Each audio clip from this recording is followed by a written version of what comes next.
మొన్న గుంటూరు మిర్చియాటికి జగన్మోహన్ రెడ్డి గారు పర్యటనకి అంటే రైతుల్ని పరామర్శించి రైతుల్ని యొక్క స్థితిగతులు తెలుసుకుని వాటన్నిటిని ప్రభుత్వానికి తెలియజెప్పడం కోసం ఆయన వెళ్ళిన దాంట్లో ఆ రోజు నేను మచిలీపట్నంలో ఉన్నాను.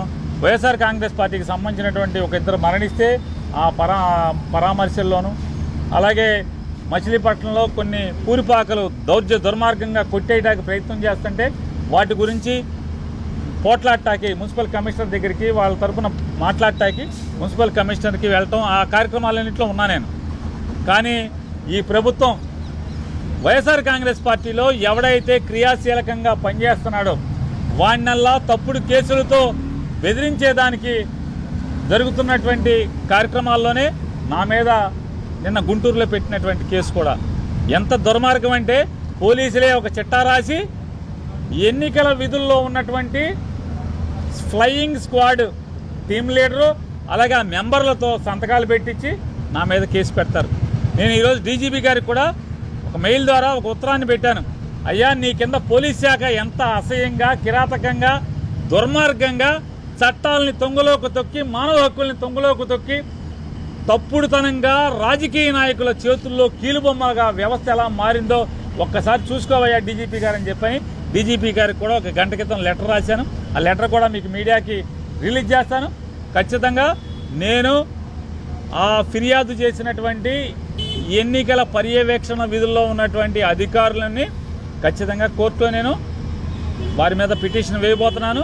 ఖచ్చితంగా నాకు జరిగినటువంటి అవమానం లేదా నాకు జరిగినటువంటి మానసిక హింస ఖచ్చితంగా వాళ్ళని జవాబు చెప్పేదాకా కూడా వారిని వెంటపడతాం అనేది జరుగుద్దని కూడా మీ ద్వారా చెప్తూ, ఇదొకటే కాదు, మచిలీపట్నంలో 50 మున్సిపల్ డివిజన్లో ఉన్నటువంటి కార్పొరేటర్లు కానీ వైఎస్ఆర్ కాంగ్రెస్ పార్టీ నాయకులు కానీ వాళ్ళ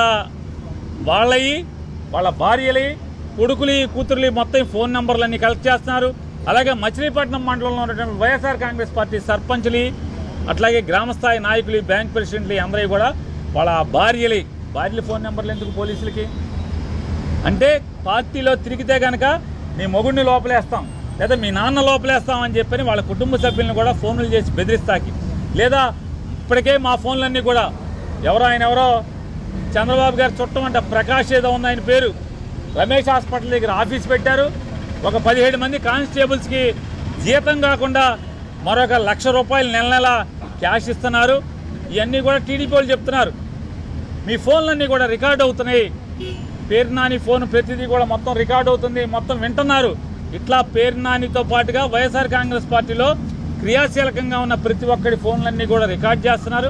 అదొక్కటే కాకుండా ఇవాళ మచిలీపట్నంలో మొత్తం కార్పొరేటర్లు కానీ గ్రామస్థాయి నాయకులు కానీ వాళ్ళ ఫోన్లు, వాళ్ళ భార్యల పిల్లల ఫోన్ నెంబర్లని కూడా ఎస్పీ ఆదేశాల మేరకు, కృష్ణా జిల్లా ఎస్పీ ఆదేశాల మేరకు పోలీసులు కలెక్ట్ చేస్తున్నారంటే వాళ్ళని బెదిరించడాకా లేదా వాళ్ళ ఫోన్లన్నీ కూడా రికార్డ్ చేస్తాకనేది మాకు అర్థమవుతుంది. ఖచ్చితంగా మీరు ఇవాళ ఎన్ని తప్పుడు పనులు చేసినా మీరందరూ దోషులుగా చట్టం ముందుకు తేబడేదానికి ఒక రోజు వస్తుంది. అది మరొక 4 సంవత్సరాల్లో వస్తుంది అనుకుంటాం. ఖచ్చితంగా అందరూ ఫేస్ చేయాలి, మాత్రం గుర్తుపెట్టుకోమని.